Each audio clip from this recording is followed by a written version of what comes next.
পাক নূর বানিয়েছেন। কেমন নূর? এই যে দিনের বেলা সূর্য আলো দেয়, এই আলো দিয়া জগৎ আলোকিত হয়, পৃথিবী আলোকিত হয়। আল্লাহ পাক তামাম পৃথিবীকে আলোকিত করেন এই কোরআনের আলো দিয়া। আল্লাহ পাক মানুষের অভ্যন্তরীণ কলব জগৎ, ভিতর জগৎকে আলোকিত করেন। এই দুনিয়ার সূর্য জমিন থেকে 9,30,00,000 মাইল দূরে সূর্য। এই সূর্যের আলোকে, এই সূর্যের গতিকে, এই সূর্যের শক্তিকে তামাম পৃথিবীর বাইরের প্রশাসন, Vladimir Putin, China, America, Europe, Japan সব শক্তিধর রাষ্ট্র মিলেও যদি একত্রিত হয়ে আল্লাহর সেই সূর্যের আলো গতিপথ যদি রোধ করতে চায়, বন্ধ যদি করতে চায়, ও আমার মুসলমান ভাইরা আপনারা বলুন, আল্লাহর এই সৃষ্টি সূর্যের আলো আর গতি পৃথিবীর কোন শক্তিকে বাধাগ্রস্ত করতে পারবে কিনা? আরো জোরে বলেন, পারবে না। তার কারণ হলো এই সূর্য আল্লাহর সৃষ্টি, এই সূর্য আল্লাহর দান, এই সূর্য আল্লাহর হুকুম মানে। এই জন্য তামাম পৃথিবীর সমস্ত শক্তি মেলে দুনিয়ার বাহ্যিক দৃষ্টি দিয়া যেই জগৎটাকে আলোকিত করে, এই জগতের আলোকে যেমন নির্বাপন করা যাবে না, শেষ করা যাবে না, গতি রোধ করা যাবে না, ঠিক তদ্রূপ আল্লাহ রাব্বুল আলামিন মানুষের কলব জগতে, অন্ধকারের ভিতরে মানুষের অভ্যন্তরীণ আরেকটা জগৎ আছে। সেই জগতের নাম হলো কলবের জগৎ। এই কলবের জগৎকে আলোকিত করার জন্য আল্লাহ রাব্বুল আলামিন তামাম পৃথিবীর সমস্ত ধর্ম বর্ণ মানুষের জন্য একটা আলোকবর্তিকা পাঠিয়েছেন। সেই আলোকবর্তিকার নাম হলো কোরআনুল কারীম। দুনিয়ার সূর্যকে যেমন কোন শক্তি নির্বাপন করতে পারবে না, ঠিক তদ্রূপ মানুষের অন্তর থেকেও আল্লাহর কোরআনকে কোন অবস্থাতেই নির্বাপন করতে পারবে না। সুবহানাল্লাহ। এই কোরআনের মাধ্যমে আল্লাহ রাব্বুল আলামিন বানাইছে সমস্ত নবীদের নবী, কুল কায়নাতের নবী, নবী মুহাম্মদুর রাসূলুল্লাহ সাল্লাল্লাহু আলাইহি ওয়াসাল্লামকে শ্রেষ্ঠত্বের মুকুট পরিয়েছেন। এই কোরআন আল্লাহ পাক রাসূলুল্লাহকে দিলেন। আল্লাহ রাসূলকে মেরাজ দিলেন। 3000 এর অধিক রাসূলুল্লাহকে আল্লাহ পাক মুজিজা দিলেন। তার মধ্যে উল্লেখযোগ্য মুজিজা হলো কোরআন, আর একটা মুজিজা হলো মেরাজ। এই কোরআন আসার পরে এই দুনিয়াতে পূর্ববর্তী আসমানি কিতাবের সব হুকুম রহিত হয়ে গেছে। কারণ কোরআন হলো আলিনর। এই কোরআন হলো শ্রেষ্ঠ নবীর উপরে নাযিলকৃত কোরআন। সমস্ত নবীদের নবী যেমন নবী মুহাম্মদুর রাসূলুল্লাহ সাল্লাল্লাহু আলাইহি ওয়াসাল্লাম, ঠিক তদ্রূপ সমস্ত কিতাবের সর্দার কিতাব হলো কোরআনুল কারীম। সুবহানাল্লাহ। এই কোরআনুল কারীম কেমন কিতাব? এই আসমানি কিতাবগুলিকে আল্লাহ রাব্বুল আলামিন সরাসরি সমস্ত নবীদের উপরে আল্লাহ পাক নাযিল করেছেন। আর সমস্ত নবীদের শিক্ষক হলেন স্বয়ং আল্লাহ। সমস্ত নবীদের শিক্ষক কে? আল্লাহ। সমস্ত নবীদেরকে আল্লাহ পাক নিজে শিক্ষা দিয়েছেন। দুনিয়ার কোন ইউনিভার্সিটি, কলেজে, মাদ্রাসায় কোন পয়গম্বর পড়াশোনা করেন না। হুজুর পাক সাল্লাল্লাহু আলাইহি সাল্লামের কাছে যখন ওহীর মাধ্যমে সূরা আলাকের 5টি আয়াত নাযিল হলো, হিরা পর্বতের ভিতরে, যেই পর্বতের ভিতরে রাসূলুল্লাহ সাল্লাল্লাহু আলাইহি সাল্লাম 3টা চিল্লা দিলেন। কয়টা চিল্লা? 3টা চিল্লা দেওয়ার পরে হযরত জিবরাইল আমিন কোরআন নিয়ে যখন আসলেন, বললেন এ পড়ো, আপনি পড়ুন। রাসূলুল্লাহ বললেন মা আনা বিকারি, আমি পড়তে পারি না, আমি পড়তে জানি না। এভাবে 3 বার বললেন। এরপরে আল্লাহ পাক জিবরাইলকে বলে দিলেন বলো, সে যেন আমি প্রভুর নামে পড়ে। কারণ নবী মুহাম্মদুর রাসূলুল্লাহ মনে করতেছে যে জিবরাইল আমার শিক্ষক হবে কেন?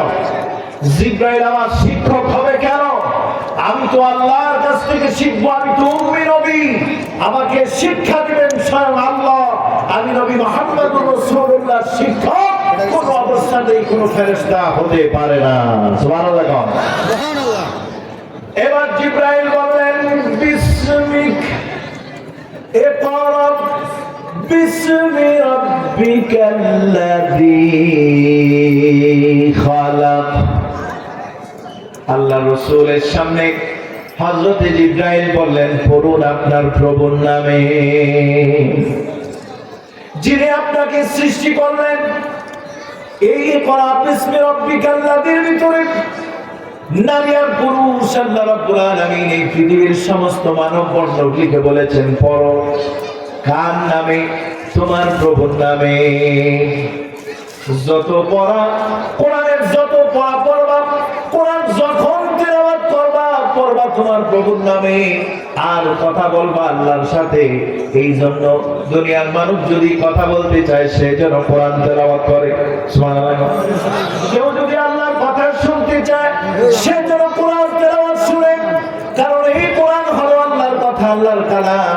হযরত মুসা কালিমুল্লাহ, আল্লাহ পাক মুসার উপাধি দিলেন কালিমুল্লাহ, আর কোরআনের নাম রাখলেন কালামুল্লাহ। মুসার নাম কালিমুল্লাহ, কোরআনের নাম কালামুল্লাহ। অর্থ কি?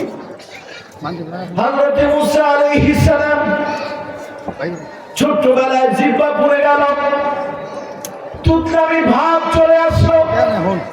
এই জন্য দুনিয়ার কোন মানুষ মুসা পয়গম্বরের সাথে দিল খুলে দীর্ঘ সময় কথা বলে না। মুসার মনে কষ্ট। আল্লাহ রাব্বুল আলামিন বললেন মুসা রে, দুনিয়ার সব মানুষ তোমার সাথে যদি কথা বলা বন্ধ করে দেয়, দুনিয়ার মানুষ যদি তোমার সাথে কথা বলে মজা না পায়, আমি তোমার জন্য একটা পাহাড় বানালাম, যেই পাহাড়ের নাম হলো তুর পাহাড়। এই তুর পাহাড়ের ভিতরে যখন তুমি আসবা, এই তুর পাহাড়ের ভিতরে যখন তুমি দাঁড়ায় কথা বলবা, ও মুসা যত খুশি তুমি আমার সাথে কথা বলবা। ও মুসা দুনিয়ার কারো কাছে ভালো না লাগো, আমি আল্লাহর কাছে তোমার মুসার কথা খুব ভালো লাগে, আমি মন দিয়ে শুনবো। হযরত মুসা আলাইহিস সালাম আল্লাহর সাথে কথা বলেন তুর পাহাড়ের ভিতরে। আল্লাহ পাক একদিন মুসা পয়গম্বরকে জিজ্ঞাসা করলেন, মুসা রে, আমি তো তোমার উপাধি দিলাম মুসা কালিমুল্লাহ ওয়া কাল্লামাল্লাহু মুসা তাকলিমা। কোরআনে আল্লাহ পাক বলে দিয়েছেন আল্লাহর সাথে আমার সাথে কথোপকথনকারী মুসা আমার সাথে কথা বলে। পয়গম্বর মুসাকে আমি আল্লাহ একমাত্র এই মর্যাদা দিয়েছি, জমিন থেকে আরশে আজিম পর্যন্ত সরাসরি আমি মুসা ছাড়া আর কোন পয়গম্বরের সাথে কথা বলি না, একমাত্র মুসার সাথে কথা বলেছি। কিন্তু দেখেন মুসার সাথে আল্লাহ রাব্বুল আলামিন জমিন থেকে, তুর পাহাড় থেকে, আরশে আজিম থেকে আল্লাহ কথা বলেছেন। কিন্তু আমার নবী, আপনার নবী, নবীদের নবী, কুল কায়নাতের নবী মুহাম্মদুর রাসূলুল্লাহ সাল্লাল্লাহু আলাইহি ওয়াসাল্লামের সাথে কথা বলেছেন জমিন থেকে, আর আরশে আজিম থেকে নয়। বরং গেল যে মাস রজব মাসের 27 তারিখে আল্লাহ রাব্বুল আলামিন আমাদের প্যারা নবী মুহাম্মদুর রাসূলুল্লাহকে দুলুক বলিক ছাড়িয়ে সিদরাতুল মুনতাহার উপরে আরশে আজিমের মেহমান বানিয়ে আল্লাহ পাকের সামনে বসিয়ে আল্লাহ এবং তার রাসূল সাইয়্যিদানা মুহাম্মদুর রাসূলুল্লাহ সাল্লাল্লাহু আলাইহি সাল্লাম সামনাসামনি কথা বলেছেন। মর্যাদা কার বলবে? মর্যাদা কার বেশি? আমাদের নবী। মর্যাদা কার বেশি? আমাদের নবী। এই দূর থেকে কথা বলে মুসা আলাইহিস সালাম তুর পাহাড়ে, আল্লাহ আরশে আজিম। একদিন মুসা আলাইহিস সালাম বাইনা দুল্লু আল্লাহ অডিও কলে কথা বলতে বলতে আর ভালো লাগে না, ভিডিওতে আসে। ভিডিও কল আসেনি আপনাদের? এখন তো সব ভিডিও কলের জামানা চলছে। কয়েকদিন অ্যাফেয়ার হলো, সম্পর্ক হলো, তারপরে কয় আগে দেখি আসো, লাইভে আসো। কিতে আসো? লাইভে আসো, আগে দেখি শুনি বুঝি, তারপরে রিলেশন রাখবো কি রাখবো না বুঝবো পরে। যদি ভিডিও কলে না আসে লাইন কাটা, ব্ল্যাক লিস্ট। মুসা আলাইহিস সালাম আল্লাহর পাগল, আল্লাহ দেওয়ানা। মুসা আলাইহিস সালাম বলেন, আল্লাহ দীর্ঘদিন শুধু আপনারা না দেখি কথা বলি, এবার আপনি একটু দেখাবেন, আপনাকে দেখবো। আমার বানানো কথা না কোরআনের কথা? কোরআনে হাকিমের ভিতরে আল্লাহ রাব্বুল আলামিন এই কথা বলেছেন, রব্বি আরিনি উনজুর ইলাইক। আল্লাহ তাআলা, আমি আপনারে দেখব, আমি আপনারে দেখতে চাই। আল্লাহ পাক বললেন, লান তারানি, কখনো সম্ভব না, তুমি পারবে না মুসা, আমাদের দেখার মতো শক্তি সামর্থ্য তোমার নাই।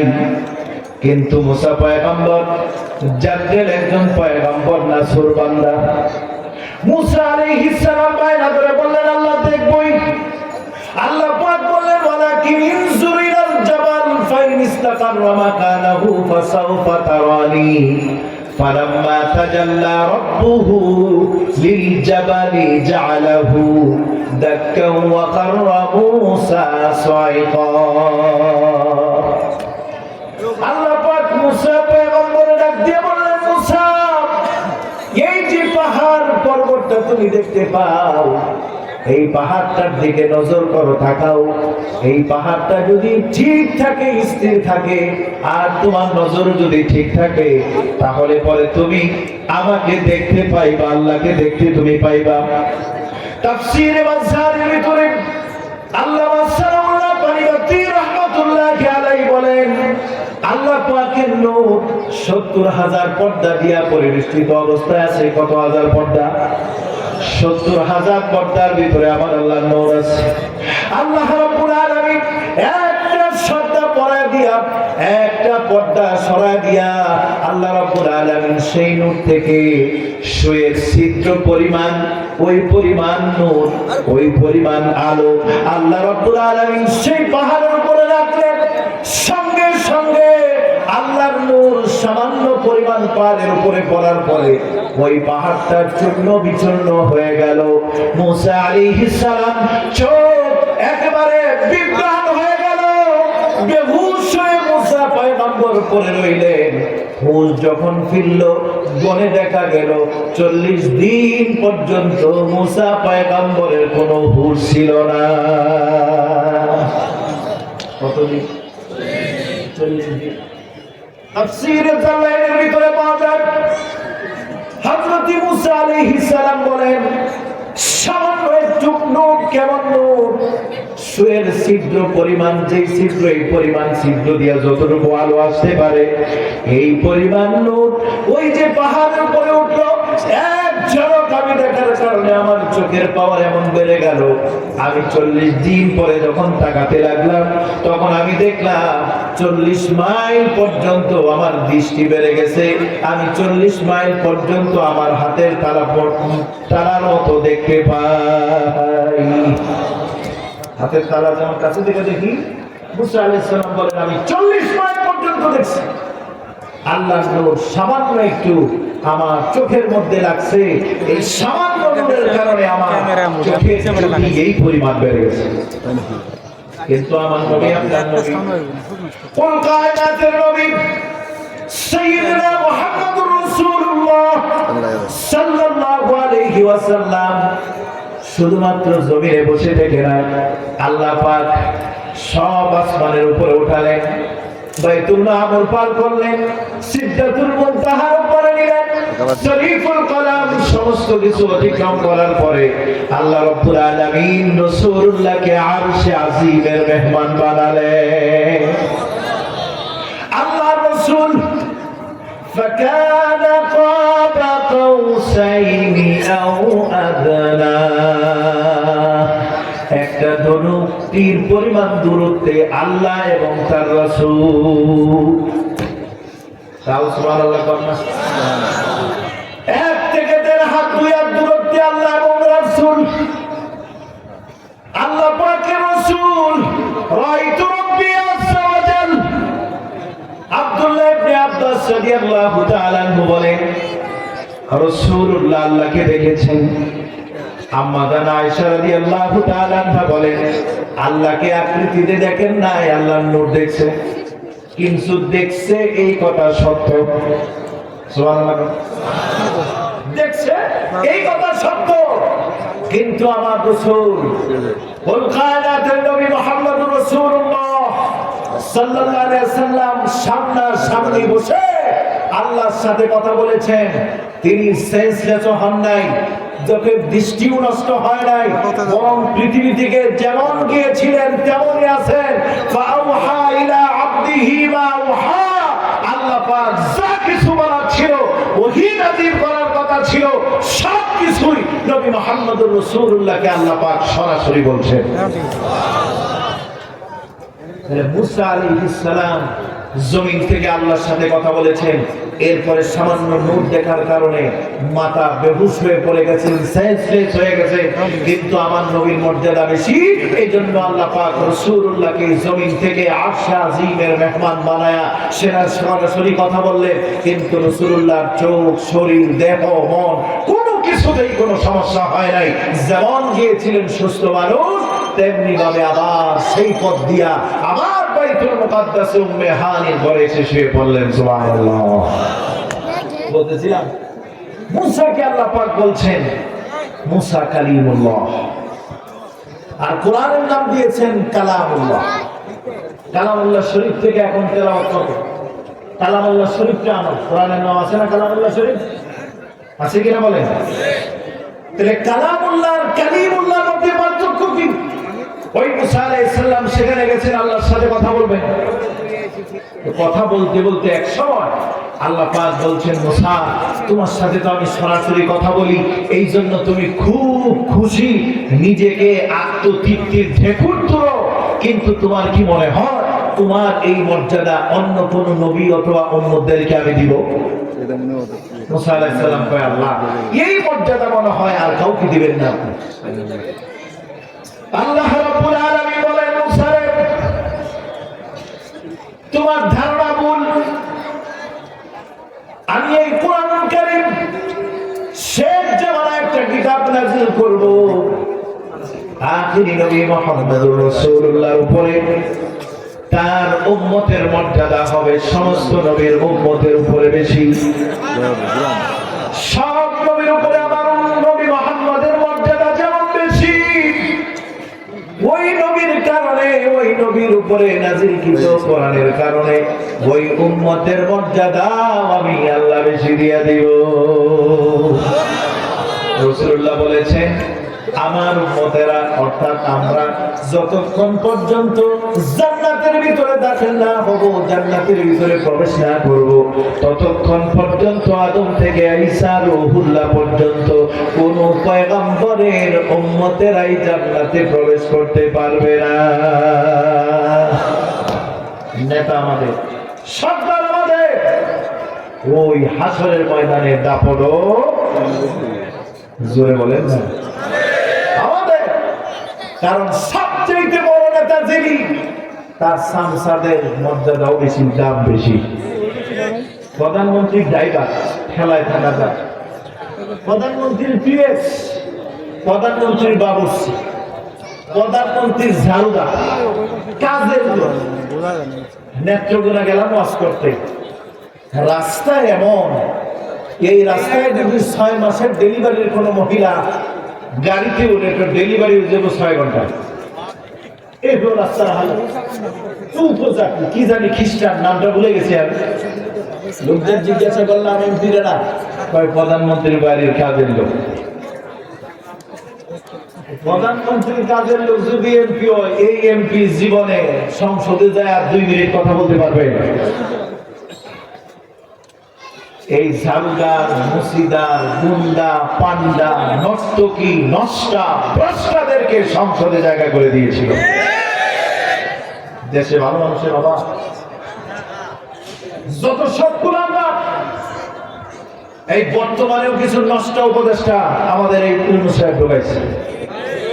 তার মধ্যে 1 নম্বরের নষ্টা প্রষ্টা হলো ফারুকী, ঠিক না বলে? আরেকটা হলো আসিফ নজরুল। এদের রাতের বেলার কার্যকলাপ যদি এই জাতি জানতো, জুতা পিটা করে দেশ থেকে তাড়ায় দিত। কি আফসোস, সংস্কার চাই। রক্ত দিল আমাদের ছেলেরা, তরুণরা রক্ত দিল, তাদের কেউ নাই। যে কয়জন তরুণ সেখানে গেছে, ইল্লা মাশাআল্লাহ, তারা বাজিমাত করে দিয়েছে। এই তরুণরা আজকে 2 জন পদত্যাগ করলো। বাংলাদেশে ক্ষমতায় বৈশা পদত্যাগ করছে। ওই ষাঁড় গরু যেমন বাচ্চা দেওয়া অসম্ভব, কোন মন্ত্রী এমপি পদত্যাগ করাও সম্ভব। আমাদের দেশে ঘটনা আছে যে না, আমি এই সেক্টরে আমি ফেল, দুর্নীতিগ্রস্ত হয়ে গেছে আমার মন্ত্রণালয়, এই জন্য আমি মন্ত্রী পদত্যাগ করলাম। বিশ্বের সব দেশে মান সম্মান আছে, মান সম্মানের ইজ্জত আছে, কিন্তু বাংলাদেশে যত যাই বলুক ভাই, তাল গাছটা আমার চা। মন্ত্রী তো আছে, কিন্তু এই 2 জন উপদেষ্টা আজকে পদত্যাগ করলো। এই তারুণ্যের অহংকার, এই হাসানাত আব্দুল্লাহ, আরেকজনের নামটা দেখি,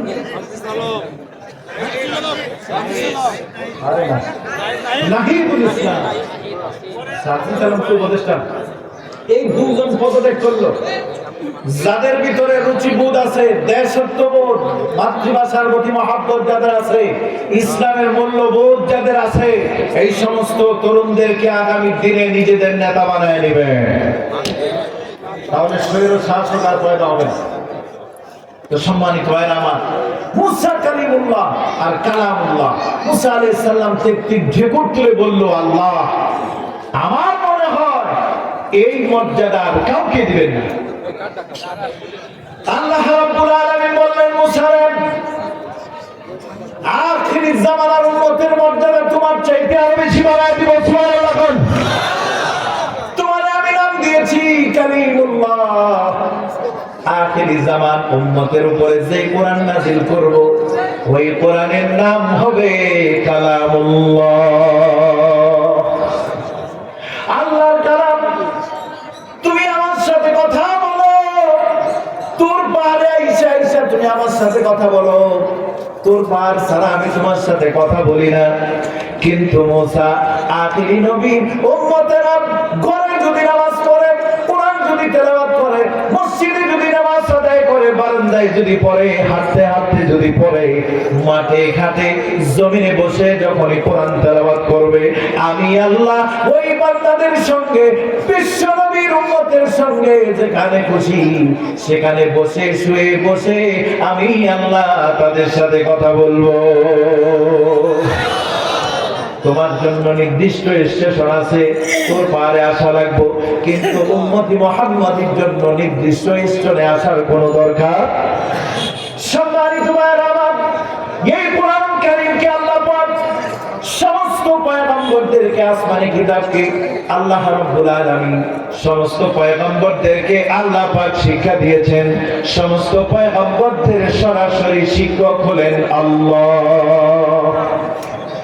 হুজুর সাল্লাল্লাহু আলাইহি ওয়াসাল্লাম সূরা আল-আলাকের 5টি আয়াত তেলাওয়াত করে নিলেন। যখন তিনি বুঝলেন এটা আল্লাহ শিখাচ্ছেন, আল্লাহর কালাম, আল্লাহর নামে পড়ার জন্য আমাকে হুকুম দেওয়া হলো, সঙ্গে সঙ্গে আল্লাহ নবী বলে দিলেন, ইকরা বিসমি রাব্বিকাল্লাযী খালাক, খালাকাল ইনসানা মিন আলাক, ইকরা ওয়া রাব্বুকাল আকরামুল্লাযী আল্লামা বিল কলম। হযরত ঈসা রূহুল্লাহ ছোট মানুষ, বয়স 5 বছর, হযরত মারইয়াম আলাইহিস সালাম মক্তবের ভিতরে ভর্তি করে দিলেন। ওস্তাদজির সামনে ছোট ঈসা রূহুল্লাহ হাজির।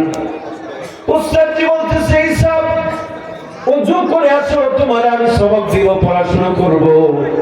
হযরত ঈসা রূহুল্লাহ বলেন, উস্তাদজি আমার ওযু আছে, আমাকে পড়াতে আরম্ভ করেন। উস্তাদজি বলতে লাগলো, ঈসা পড়ো আলিফ। হযরত ঈসা রূহুল্লাহ দাঁড়ায় গেলেন আর বললেন, উস্তাদজি এই আলিফ যে পড়বো, আলিফের অর্থ আগে আমাকে বলেন, আলিফের অর্থ বলেন। উস্তাদজি বলতে লাগলো, বাবারে আলিফ একটা বর্ণমালা, সাবর্ণের মতো, এই শব্দের কোনো, এই অক্ষরের কোনো অর্থ হয় না। ঈসা রূহুল্লাহ বললেন, উস্তাদজি আলিফের অর্থ আছে কিন্তু আপনি জানেন না, সেটা বলেন। কারণ অনেক ছাত্র আছে এমন, উস্তাদের নাইট টাইট দিয়ে দেয়।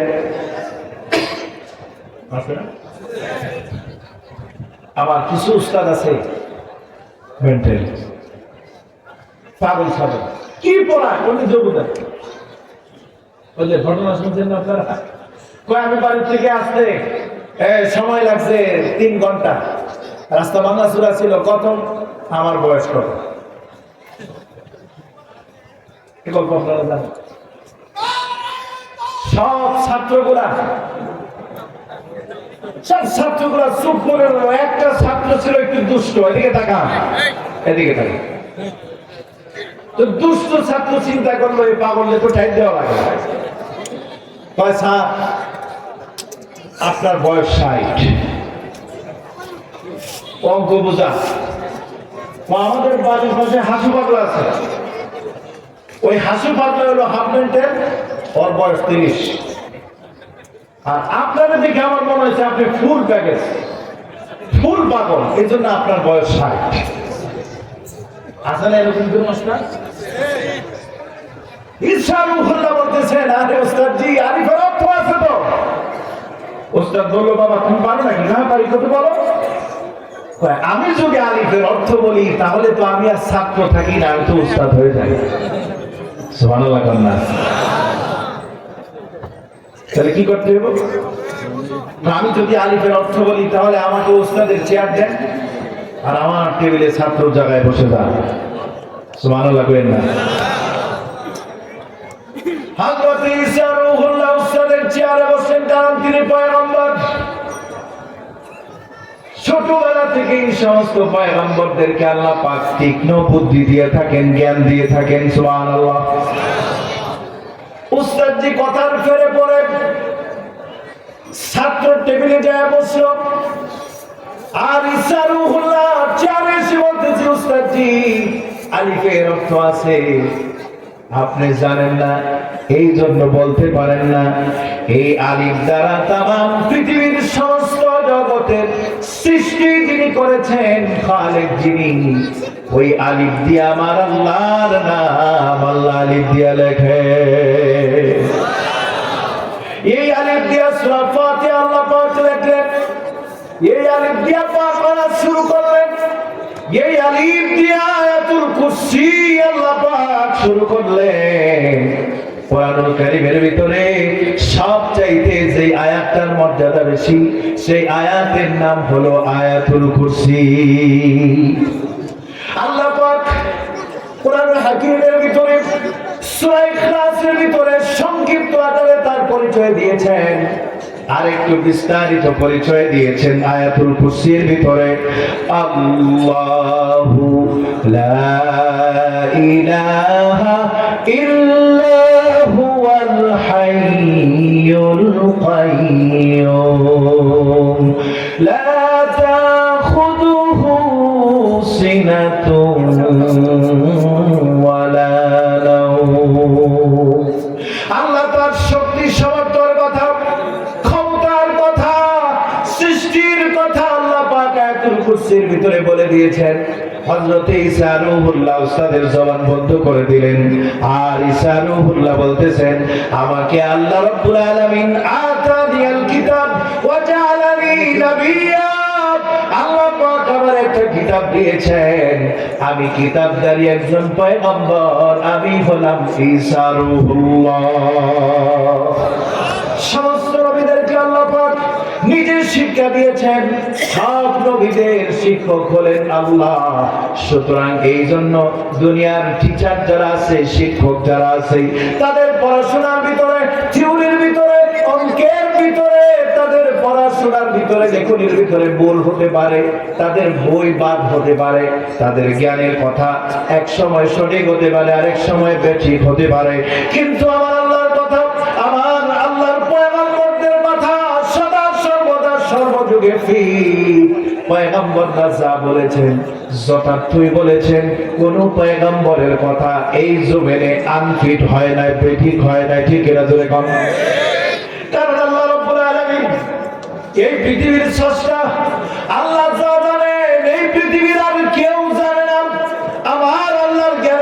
সামনে পৃথিবীর কোনো জ্ঞানী নাই। সমস্ত জ্ঞানকে একত্রিত করে পড়লেও আটলান্টিক মহাসমুদ্র পরিমাণ আল্লাহর জ্ঞান, সেই জ্ঞানের সামনে এক ফোঁটা পানি পরিমাণও জ্ঞানও তাম পৃথিবীর মানুষের হবে না।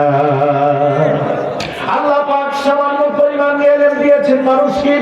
ওয়ামা উতীতুমুল ইলমা ইল্লা কলিলা।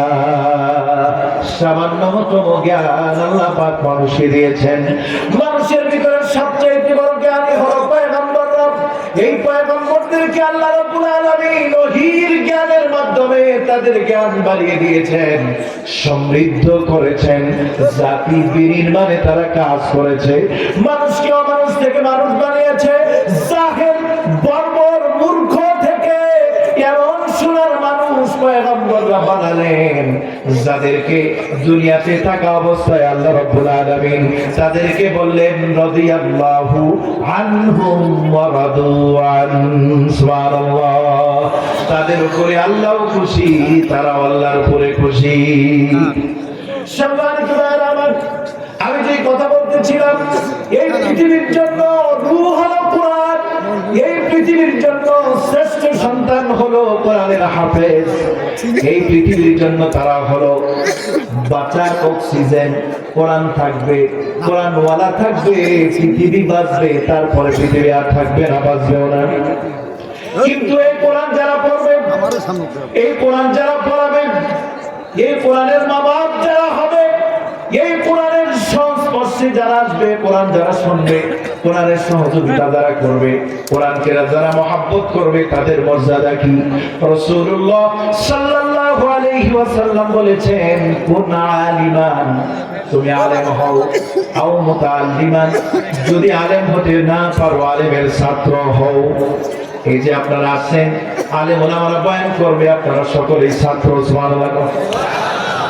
আপনারা যে ছাত্র, আপনাদের মর্যাদা কেমন? ইন্নাল মালাইকাতা লাতাদু আজনিহাতাহা লিদাল লিতালিবিল ইলম ওয়া ইন্না তালিবাল ইলমি ইস্তাগফিরু লাহু মান ফিস সামাওয়াতি ওয়াল আরদ হাত্তাল হাইতানি ফিল মা। রাসূলুল্লাহ বলেছেন, যারা তালিবুল ইলম হলে কোরআন শেখার জন্য যারা ঘর থেকে বের হয়ে যাবে, আল্লাহর নূরের তৈরি ফেরেশতারা আপনাদের পায়ের নিচে নূরের পাখা বিছায়া দিয়েছে। সমস্ত সৃষ্টিকুল, আকাশে যারা আছে, জমিনে যারা আছে, পাহাড় পর্বতে যারা আছে, নদী নালা খাল বিল সমুদ্রে যত সৃষ্টিকুল আছে, এমনকি গর্তের পিপিলিকা, সমুদ্রের মৎস্যরাজি পর্যন্ত আপনাদের জন্য দোয়া করতেছে। কি দোয়া? আয় আল্লাহ তাআলা, অমুকের সন্তান অমুক আজকের এই দারুস সুন্নাহ মাদ্রাসার মাহফিলে যারা আসলো কোরআন শোনার জন্য, শেখার জন্য, আয় আল্লাহ তাআলা তাদের জিন্দেগীর গুনাহ গাতাগুলি তুমি মাফ করে দাও। সমস্ত সৃষ্টিকুল আপনাদের জন্য দোয়া করতেছে। কেন? আপনারা তালিবুল ইলম, কোরআনের ছাত্র হয়েছেন, এই জন্য। সুবহানাল্লাহ। 3 নম্বরে মুসলিমান আলেমের সহযোগিতা করো, সাহায্য করো, সাপোর্ট করো। আলেম যদি হক কথা বলে, তার বিরুদ্ধে যখন ঘুষখোর খেপে যায়, জালেম খেপে যায়, গুন্ডা পান্ডা খেপে যায়, আওয়ামী লীগ যখন খেপে যায়, বিরাট একটা লাঠি লইয়া পাল্টা আঘাত করো। 15 বছর পর্যন্ত ওয়াজের মাহফিল গুলাতে দিল খুলে কথা বলতে পারে নাই। জুলুম জালেমের ব্যাপারে হক কথা অনেক আলেম ওলামা বলতে পারে নাই, কিন্তু এখনো কিছু কিছু মাহফিলে তাদের দোসরেরা, আত্মীয়রা আবার বাধা দিচ্ছে নতুন করে। ঠিক এরা জোরে কম। এইরকম বাধা যদি কোথাও আছে, আর আল্লাহর বান্দারা যদি আল্লাহর কোরআনকে, আলেমকে মহব্বত করে যদি গণদুলাই দিয়া ছেড়ে দেয়, উত্তম মাধ্যম দিয়া যদি ছেড়ে দেয়, আল্লাহ রাসূল বলেছেন ওই সমস্ত ব্যক্তিদের 4টা পুরস্কার আল্লাহ দিয়ে দিবে। যদি আলেমকে মহব্বত করো, 4 নম্বর হলো আলেমকে মুহিব্বান, আলেমকে মহব্বত করো। 4টা শ্রেণীর অন্তর্ভুক্ত অন্তর্ভুক্ত যদি আপনারা হতে পারেন, আল্লাহ রাসূল বলেছেন তাদেরকে আমি 4 ধরনের পুরস্কার ঘোষিত করব। সুবহানাল্লাহ। 1 নম্বরে হলো যদি আলেম কেউ হয়, 2 নম্বরে হলো আলেমের ছাত্র যদি হয়, আও মুস্তামিয়ান আলেমের সাহায্যকারী যদি কেউ হয়, আও মুহিব্বান আলেমকে যদি মহব্বত করে, এই 4 শ্রেণীর অন্তর্ভুক্তর বাহিরে ওয়ালা তাকু খামিসান ফাতুলি, এই 4 শ্রেণীর বাহিরে যাওয়ার কোনো সুযোগ যদি যান হারাম বাবা খাসিরা দুনিয়া ওয়াল আখিরা। এবার আল্লাহ পাক বলতেছেন, আল্লাহ পাকের রাসূল সাল্লাল্লাহু আলাইহি ওয়াসাল্লাম বলতেছেন এই 4 শ্রেণীর অন্তর্ভুক্ত যদি কোনো না কোনো ভাবে যদি তোমরা হতে পারো, 4টা পুরস্কার আল্লাহর পক্ষ থেকে তোমাদেরকে দেওয়া হবে। সুবহানাল্লাহ। এই 4টা পুরস্কারের কথা বলেই আমি আমার কথা ইতি টানবো ইনশাআল্লাহ। 1 নম্বরের পুরস্কার, এই 4টা পুরস্কার কত গুরুত্বপূর্ণ। আপনারা আপনাদের ছেলেদেরকে মাদ্রাসায় পড়ান, আত্মীয় স্বজনে বলে ফকির আলী পড়াতে দিছ, ভাত পাইবনি বলে, কি বলে বিয়ার অনুষ্ঠানে গেলেন, ছেলের মাথায় টুপি, গায়ে পাঞ্জাবি, ম্যাক্সিমাম আত্মীয় স্বজন বলে আরে কি আল্লাহ রাসূল দিছ, ডাক্তার বানাও, ইঞ্জিনিয়ার বানাও, ঢাকা ইউনিভার্সিটি ট্রান্সপোর্ট বলে, কি বলে বলে কি ছেলের দিয়ে কি হবে, এই ছেলেদের দিয়ে কি হবে যদি শুনেন, যারা এই কথা বলেন তাদের জবানে তালা লাগাই দিবেন আল্লাহ পাক। কারণ এই পৃথিবীতে বিশেষ করে আমাদের বাংলাদেশের অবস্থাটাই দেখেন না, অনেক রিকশাওয়ালা, আমি কাউকে খাটো করতেছি না, কর্ম নিয়ে কোনো খাতি নাই, হালাল রিজিক সবাই গ্রহণ করতে পারে, উঁচু নিচু জাত বেজাত কার সৃষ্টি, কার সৃষ্টি,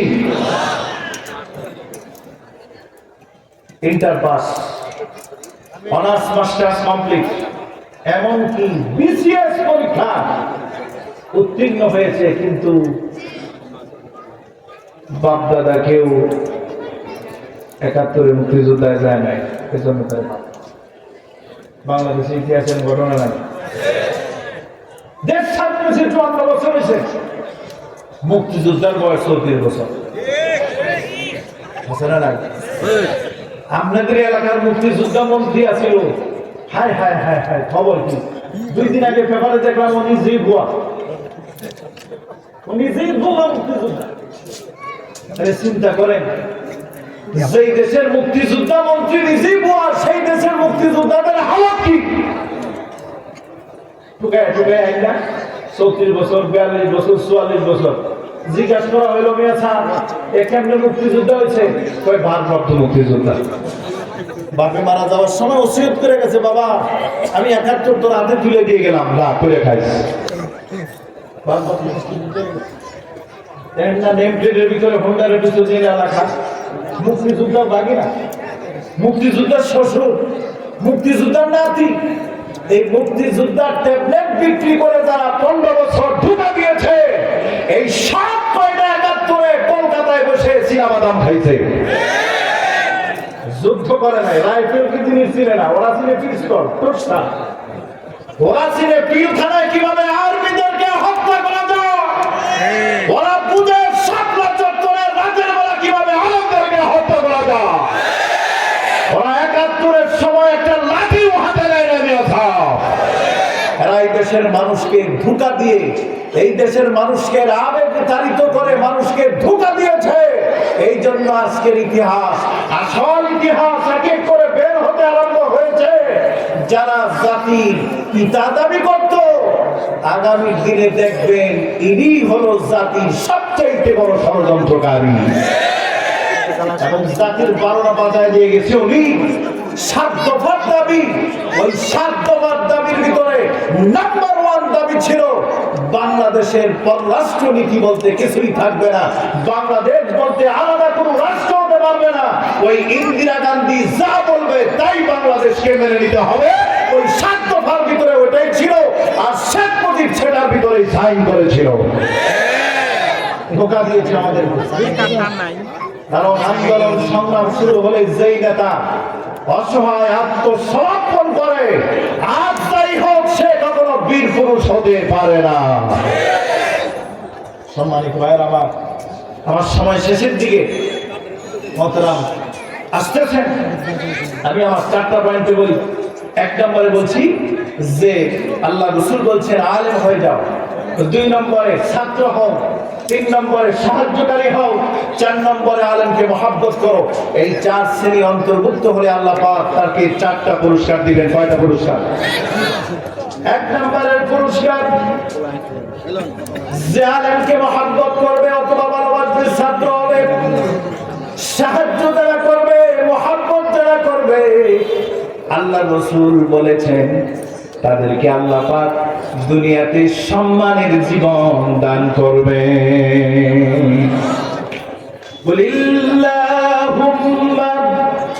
মালিকাল মুলকি তুতিল মুলকা মান তাশা ওয়া তানজিউল মুলকা মিম্মান তাশা ওয়া তুইজ্জু মান তাশা ওয়া তুযিল্লু মান তাশা বিয়াদিকাল খায়র ইন্নাকা আলা কুল্লি শাইইন কাদির। সমস্ত ক্ষমতা কার? সম্মান দেওয়ার মালিককে, অসম্মান করার মালিককে। 15 বছর যাদেরকে তুমি জেলখানায় রাখলা, ট্যাবলেটও খাওয়াতে দিলা না, চিকিৎসা করতে দিলা না, কিন্তু আল্লাহ পাক ওই আপু সিংহের এমন ভাবে দেশ থেকে আল্লাহ পাক সম্মান দিয়া ভিআইপি বিমান দিয়া আল্লাহ পাক তার চিকিৎসার জন্য বিদেশে পাঠালো। আর 15 বছর পর্যন্ত প্রধান বিচারপতি একটা চেয়ার যে কলঙ্কিত করলো কালা মানিককে, ওই মানিককে তুমি কলা পাতার ভিতরে শোয়ায়া রাখলা। শুধু শোয়ায় রাখে নাই, মানিকের শরীরে কোনো কাপড় চোপড় ছিল না, কলা পাতার ভিতরে ছোঁয়া।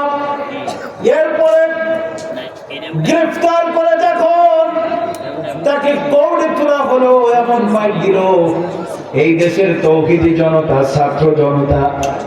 এরপরে কি হইল? জুনজুনি দুইটা ফাড়ায় লাইছে, এমন মাইর দিয়েছে। জুনজুনি বুঝেননি, বিসি বুঝেননি, বিসি একেবারে বিসি ফাড়ায় হসপিটালে ফাড়ায় দিছে। কে করলো? আল্লাহ পাক সম্মানের মালিক। দুনিয়ার সব শক্তি মিলে আপনার আমাদের সম্মান কেউ দিতে পারবে না যদি আল্লাহ না দেয়। আর আল্লাহ যদি সম্মান দেয়, পৃথিবীর কেউ সম্মানই করতে পারবে না, বিশ্বাস আছে তো?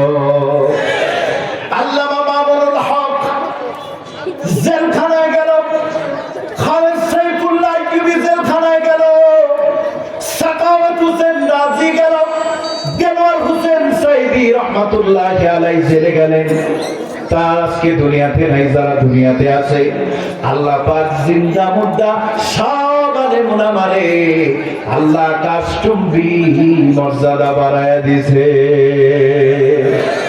5 তারিখের বিকালবেলা ডক্টর ইউনূস জামাতে ইসলামের সমস্ত আলেমদেরকে, কওমি অঙ্গনের আলেমদেরকে, হেফাজতের আলেমদেরকে ডেকে নিয়ে ভিআইপি মেহমান বানায়া বিএনপির কারা নির্বাচন বরণকারী সমস্ত নেতৃবৃন্দকে ডেকে, যারা 15 বছর পর্যন্ত ছিল নির্যাতিত, নিষ্পেষিত, তাদেরকে ডেকে ভিআইপি মেহমান বানায়া আল্লাহ রাব্বুল আলামিন तमाम পৃথিবীর মানুষকে দেখা দিয়েছে, যারা মজলুম হয়, যারা অত্যাচারিত হয়, আল্লাহ পাক তাদের সঙ্গে থাকেন, আল্লাহ তাদেরকে ভুলে যান না। এই জন্য আল্লাহ রাব্বুল আলামিন সব লোকজনকে একত্রিত করে বাংলাদেশের আকাশের চাঁদের মতো আল্লাহ তাদেরকে উজ্জ্বল করে দিয়েছে। কিন্তু মানিক সূরা, এরপরে গম কামরুল, আমির হোসেন আমু, এরপরে দরবেশ, কি বেশ দরবেশ, এই দরবেশ ঠেলা খায় আর দাড়িটা কামায় বলাইছে। নাউজুবিল্লাহ। পুলিশের দৌড়ে কয়, স্যার আপনার দাড়ি কই? রাগমিয়া দাড়ি রাখা সুন্নাত, জীবন বাঁচানো ফরজ, বাঁচানো নাই। কত জীবন বাঁচানোর লাগে দাড়িটা কেটে ফেলাইছি, জীবন যদি বাইসা যায় আবার দাড়িটা রেখে দাও। তাহলে এরা কি আমাদেরকে বলে আমরা নাকি ধর্ম ব্যবসায়ী? আসলে দাঁড়িয়ে ব্যবসা করে কারা? কারা ব্যবসা করে? ধর্মীয় ব্যবসা করে কারা? অনেক করে নিয়েছ। আমরা ক্ষমতায় গেলেও দাঁড়ি, না গেলেও দাঁড়ি, গেলেও নামাজ, না গেলেও নামাজ, গেলেও কোরআন, না গেলেও কোরআন, ঠিক না ধরে দাও। আর এই যে নির্বাচন আসতেছে সামনে, ধর্ম কেমনে বিক্রি করে দেখবেন। এক নেতা এশারের নামাজ 3 মসজিদে পড়বে। মসজিদে পড়বো ওয়ার্কে বাইরেছে মসজিদের নামাজ, এক মসজিদের নামাজ কমে আসছে। সামসারা কয় সাত, এই কথা বলেন। সামসারা কয় সাত, নামাজ তো শুরু হয়ে গেল, টুপি উড়ার মতো নাই, টুপি আর ওজু দিয়ে কি বুড়ের দরকার, খাড়াই যায়। ঢুকছে নিয়ে আসা, ঢুকিয়া নামাজ পড়ছে এশারের নামাজ। একটা ভাষানির মতো সালাম দিয়ে বাইরেছে, সামনে মসজিদে গিয়ে দেখে নামাজ 8টায়। ভাই নামাজ পড়া যদি যায়, মুসল্লির উপরে দেখবো, দেখ পরে ভোট দেওয়া যাবে না, নামাজের সময় নামাজ না পড়ে সুরের মতো জায়গা কি করতে হবে, আবার পড়ে নামাজ। এইভাবে এনেও পড়লো, সামনে যায় দেখে 8:30 নামাজ, ওখানেও পড়লো, ওযু নাই, টুপি নাই। এই যে নামাজ দাঁড়াইলো, ওই ধর্ম নিয়ে ব্যবসা করলো কারা? ওরা করলো। এরপরে দেখবেন সুন্দর পাঞ্জাবি পায়জামা পরে একেবারে শাহসুফি, একেবারে মনে করেন দেওয়ান বাগির মতো এরকম পেট টেট নিয়ে ঘুরতেছে আর বলতেছে ভাই সাহেব ভোটটা দিয়ে মুসলমান। কিন্তু ভোট দিলেন, টুপিও নাই, দাড়িও নাই, ব্যাস নেতারে পাওয়া যায় নাইট ক্লাবে। কোথায়? ভোট ক্লাবে পাওয়া যায়। এই সমস্ত নেতার দিন শেষ। আগামীর বাংলাদেশ হবে চরিত্রবান, ভালো মানুষ, নামাজি, মুত্তাকি, আলেম, ইনসাফদার ব্যক্তিরাই হবে আমাদের রাষ্ট্রনায়ক। ঠিক না? আমি গেছিলাম পরশুদিন বাবনের এলাকায়, সিনেন ভদ্রলোকে স্বরাষ্ট্রমন্ত্রী ছিল বাগের বছর। এই বাবর সাহেবের এলাকায় গেলাম।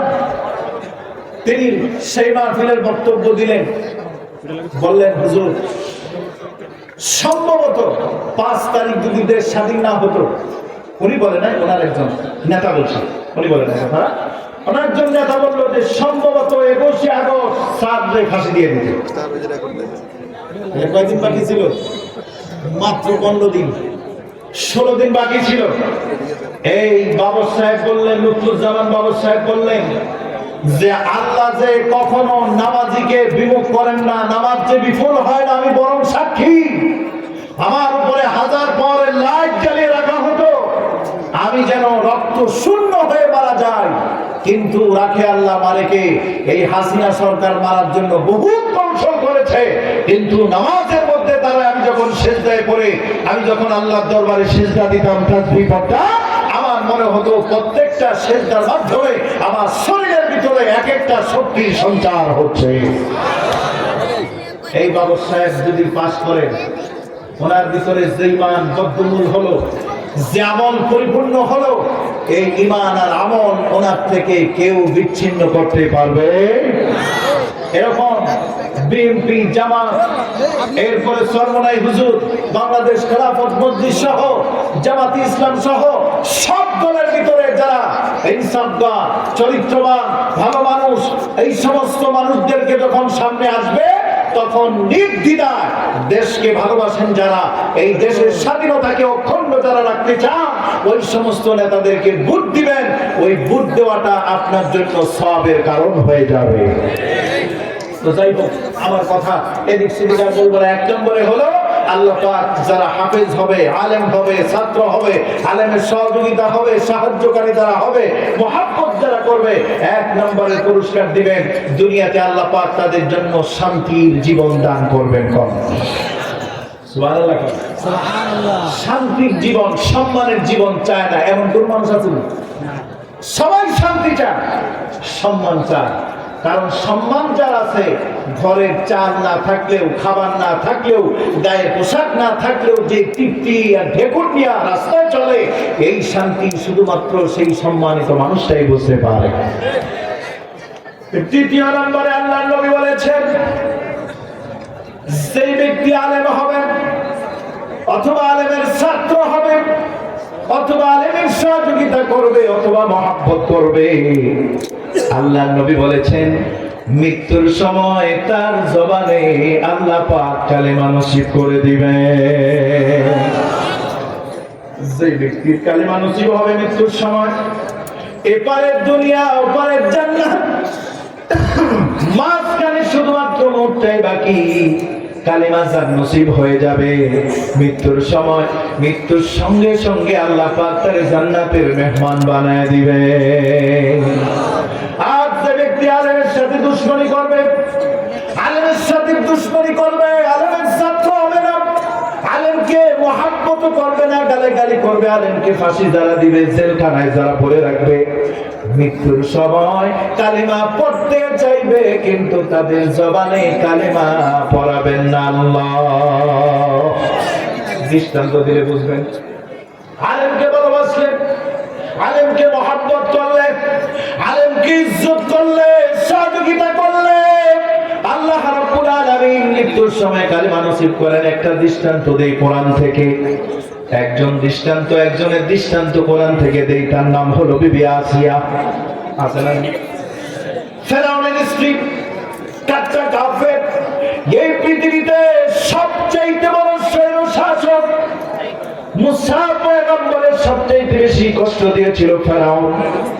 এই ফেরাউনের বিবির নাম হলো আসিয়া।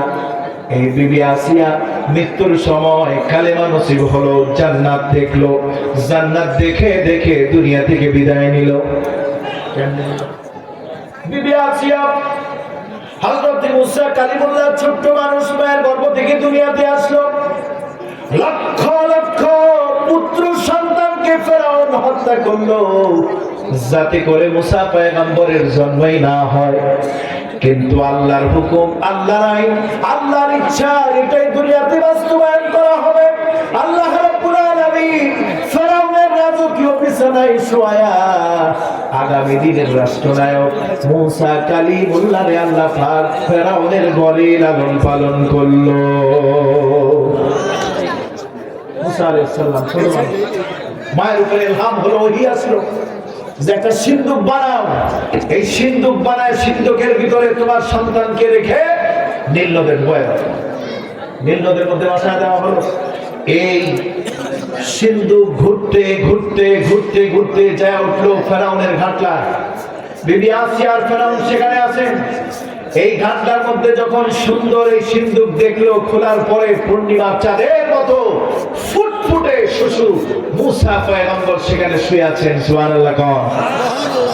বিবি আসিয়া তো দেখেই সঙ্গে সঙ্গে তুলে নিল, চুমা খাইলো, আলিঙ্গন করলো, আর বলতে লাগলো, ফেরাউন আমাদের তো কোনো সন্তানাদি নাই, একে আমরা লালন পালন করি, ভবিষ্যতে এই আমাদের সন্তানের মতো। ফেরাউন দাদা দিল। ফেরাউন বলল, দেখো আসিয়া, আর যাই বলো, এই সন্তান নিশ্চয়ই সেই সন্তানও হতে পারে যে আমার ক্ষমতা, রাজত্ব সব কিছু কেড়ে নেবে, বরং যেই ভবিষ্যৎবাণী আমার জন্য করেছে হতে পারে এই সন্তান সেই সন্তান, এই জন্য এই সন্তানকে আমি হত্যা করবো। অনেক লম্বা চড়া কথা। বিবি আসিয়া সুকৌশলে ফেরাউনকে বুঝিয়ে সামজিয়ে এই মুসা কালিমুল্লাহর সন্তানের মতো করে নিজের বিছানা, নিজের বাড়িতে পালিত পুত্রের জন্য নিয়ে গেল। সুবহানাল্লাহ। সেখানে লালিত পালিত হতে লাগলো। লালিত পালিত হতে যখন 2-3 বছর হলো, নাদুস নুসুস হলো, কোলে নেয়, চুমা দেয়, আদর করে। ফেরাউনের দেখে দেখে দূরের থেকে লোভ লাগে, আরে এত সুন্দর বাচ্চা, এর যদি একটু আমি কোলে না নেই, আমি যদি একটু চুমু না খাই। কারণ মানুষ যত পাপিষ্ঠই হোক, ছোট মানুষ ছোট বাচ্চা দেখলে পরে একটু নরম হয়। ঠিক না? তো মুসা আলাইহিস সালাম পয়গম্বর, ছোট থেকেই তো পয়গম্বর। ফেরাউনের খুব দিলের ভিতরে আওয়াজ জাগছে যে একটু আসে কোলে নিয়ে একটা চুমা দে। কোলে নেওয়ার জন্য যখন কোলে দিছে, হাত বাড়াইছে, এবার যখন চুমু খেতে যাবে, পয়গম্বরী চর বাম হাত দিয়া বাম গালে, ফেরাউনের গালে এমন জোরে চর মারছে, একটা চরের ওজন 40 পড়ে গেছে। ছোট্ট মানুষ এত ওজনের চর দিছে। ফেরাউন কয়, আসিয়া রে, আমি আগেই বলছিলাম এটা কিন্তু সাধারণ সন্তান না, এটা কিন্তু হেমান। আমার বোঝ ছাড়া আমার যা বোঝার বুঝে গেছি, আজকে আমি আর রাস্তা রাখবো না, দুনিয়াতে রাখবো না, আমি শেষ করে দিব। ফেরাউন মুসাকে হত্যা করবে। এমন অবস্থায় বিবি আসিয়া কৌশল করলো, আচ্ছা দেখো, যদি এই সন্তান শিশু বাচ্চা অন্য 8-10টার মতো হয়, আর যদি না হয়, তাহলে এটা বোঝার মতো একটা তরিকা আমার কাছে আছে, কি যে তুমি একটা কয়লার আগুনের আংরা আনো আর একটা স্বর্ণের টুকরা আনো, এই দুটো এনে সামনে রাখো। যদি সত্যিকার অর্থেই অসাধারণ কোনো শিশু হয়, তাহলে সে আগুনে হাত দিবে না, আগুনের মধ্যে হাত দিবে। আর যদি সাধারণ শিশু হয়, তাহলে সে আগুনের মধ্যে হাত দিবে না, আগুনের মধ্যে হাত দিবে। আর যদি অসাধারণ হয়, তাহলে সোনার মধ্যে হাত দিবে। পরীক্ষা হয়ে যায়। পয়গম্বর মুসা আলাইহিস সালাম সামনে আনা হলো। ফেরাউন একদিকে লাগলো আগুন, আর এক পাশে রাখলো স্বর্ণের টুকরা, ঝলমল করতেছে, উজ্জ্বল আলো বিশিষ্ট। কিন্তু মুসা পয়গম্বর, ছোট হলেও তো পয়গম্বর, তিনি হাত বাড়ায় দিয়া ওই স্বর্ণের দিকে যখন হাতটা বাড়ায় দিলেন, আল্লাহ পাক জিবরাইলকে ডাক দিয়া বলেন, জিবরাইল, যদি স্বর্ণের ভিতরে মুসার হাতটা চলে যায়, সঙ্গে সঙ্গে আমার পয়গম্বরের দুনিয়ার জিন্দেগি খতম হয়ে যাবে। এই জন্য তুমি হাতটা ধরে ওই আগুনের দিকে বাড়ায় দাও, আগুনের মধ্যে হাতটা তুমি লাগায় দাও। ছোট্ট মানুষ মুসা পয়গম্বর আগুনের ভিতরে হাত দেওয়ার সঙ্গে সঙ্গে মুখের ভিতরে দিয়ে দিছে। ছোট মানুষের অভ্যাস হলো হাত দেওয়া শেষ, মুখে দেওয়া শেষ, পায়খানা করছে, বাস। আপনি শুধু একটা আনতে গেছেন, আইসা দেখছেন হালুয়া অর্ধেক শেষ। শতকরা 99% সবাই করছে। কারণ বাচ্চাদের অভ্যাস হলো হাত দেওয়ার সঙ্গে সঙ্গে মুখে দিতে হবে। মুসা পয়গম্বর হাত দেওয়ার সাথে সাথে যখন মুখের মধ্যে দিছে, জিহ্বার আগাটা পুড়ে গেছে, যার ঘটনা শুরুতে বলছিলাম। তো এইভাবে মুসা আলাইহিস সালামকে আল্লাহ পাক সেভ করলেন, বিবি আসিয়ার বলে লালন পালন করলেন। মুসা আলাইহিস সালাম নবুয়ত প্রাপ্তি হলেন। এরপরে মুসার উপরে কালেমা পড়লেন, বিবি আসিয়া গোপনে পড়লেন লা ইলাহা ইল্লাল্লাহ মুসা কালিমুল্লাহ। কালেমা পড়ে মুসলমান হয়ে গেলেন, ঈমানদার হলেন। গোপনে গোপনে আল্লাহ রসুল হযরত মুসা কালিমুল্লাহর শরীয়ত মানে, আল্লাহর হুকুম বিধান মানে, কিন্তু খবর আর গোপন থাকলো না।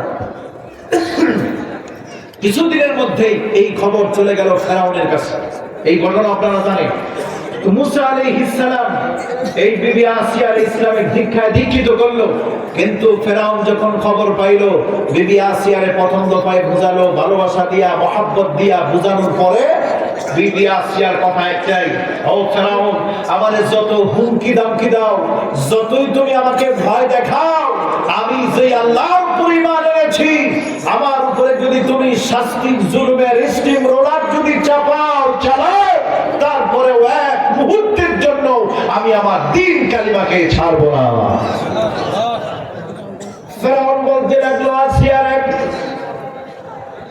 এই দুনিয়াতে রাজত্বের ভিতরে আমি সবচেয়ে বেশি ভালোবাসি তোমাকে, তুমি আমার রানী, সবচাইতে মর্যাদা তোমার বেশি। ও আসিয়া, এখনো সময় আছে, তুমি কালেমা ত্যাগ করো, আমার ধর্মে দীক্ষা গ্রহণ করো, আল্লাহর কথা বলে যাও, মুসার কথা বলে যাও। কিন্তু বিবি আসিয়ার কথা একটাই, ও ফেরাউন, তুমি আমারে যতই বোঝাও, যতই ভয় দেখাও, যেই কালিমা আমি গ্রহণ করেছি, জীবন গেলে জীবন চলে যাবে, তারপরেও আমি কালিমা ছাড়তে পারবো না। বিবি আসিয়ারে গ্রেফতার করা হলো, শরীর থেকে রাজকীয় পোশাক খোলা হলো, স্বর্ণ অলংকার রাজকীয় রানীর পোশাক পরিধান করা হলো, কয়েদির পোশাক পরিধান করা হলো, জীবন্ত মানুষের শরীরে পেরাক মারা হলো। বিবি আসিয়ার শরীর দিয়া রক্ত ফিরিকি দিয়া বের হতে লাগলো, জীবন্ত মানুষের শরীর থেকে চামড়াটা খসে ফেলা হলো, শরীর দিয়া রক্ত বের হচ্ছে। বিবি আসিয়া স্বামী ভক্ত, স্বামীকে সম্মান করে, স্বামীকে কোনো গালাগালি করলো না, গালমন্দ করলো না, বরং আল্লাহর দরবারে দোয়া করলেন, রব্বুল আলামিন, রব্বি বিনিলি ইনদাকা বাইতান ফিল জান্নাহ। আয় আল্লাহ তাআলা, ফেরাউনের এই নির্যাতন নিপীড়ন আর সইতে পারি না মালিক। আয় আল্লাহ তাআলা, তুমি আমারে তোমার জান্নাতের পাশে আমার একটা ঘর বানায় দাও। আয় আল্লাহ তাআলা, তুমি আমার একটা ঘর বানায় দাও। এই নির্যাতন নিপীড়ন ফেরাউনের আর সইতে পারি না। আল্লাহ তাআলা বিবি আসিয়ার দোয়াকে কবুল করলেন। বিবি আসিয়ার এই মুখের কথাকে, এই দোয়াকে আল্লাহ পাক হাজার হাজার বছর আগের সেই কথাকে আল্লাহ রাব্বুল আলামিন কোরআনুল কারীমের ভিতরে কোট করে রেখে দিয়েছেন। সুবহানাল্লাহ। বিবি আসিয়া কোনো পয়গম্বরের স্ত্রী না, কোনো নবী না, পয়গম্বর না, একজন কাট্টা কাফের স্ত্রী হওয়ার পরেও আল্লাহর কাছে বিবি আসিয়ার দোয়াটা খুব পছন্দ হয়েছে। এই জন্য কিয়ামত পর্যন্ত কোরআনুল কারীমের ভিতরে বিবি আসিয়ার কথাটা থাকবে। সুবহানাল্লাহ। আল্লাহ পাক বিবি আসিয়ার দোয়া কবুল করলেন। আল্লাহ পাক সমস্ত ফেরেশতাদেরকে ডাক দিয়ে বললেন, ফেরেশতারা রে, আকাশের যত দরজা আছে আমার আসিয়ার জন্য সমস্ত দরজাগুলি খুলে দাও। আর একটা জান্নাতের ফেরেশতাদেরকে ডাক দিয়া বললেন, ও ফেরেশতারা, একটা জান্নাতের দরজা আমার আসিয়ার জন্য খুলে দাও। যেই দরজা দিয়ে আমার আসিয়ার খুশি, সেই দরজা দিয়ে যেন আমার আসিয়া প্রবেশ করতে পারে। এই হুকুম দেওয়ার সঙ্গে সঙ্গে বিবি আসিয়া পড়ে নিল, লা ইলাহা ইল্লাল্লাহু মুসা কালিমুল্লাহ। কালিমা পড়ার সঙ্গে সঙ্গে বিবি আসিয়ার রূহ কবজ হয়ে গেল। আল্লাহ রাব্বুল আলামিন বিবি আসিয়ারে জান্নাত দেখায়া দেখায়া জান্নাতের মালিক বানায়া দিয়েছে। নারায়ে তাকবীর, আল্লাহু আকবার। আল কোরআনের আলো ঘরে ঘরে যাও, আল হাদিসের আলো ঘরে ঘরে যাও।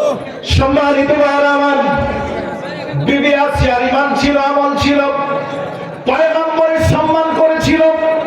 এই জন্য আল্লাহ রাব্বুল আলামিন বিবি আসিয়ার জবানে কালেমা নসিব করেছেন। সুবহানাল্লাহ। কোন এখন বলতে পারেন, হুজুর কোথায় মুসা কালিমুল্লাহ পয়গম্বর আর কোথায় আলেম ওলামা?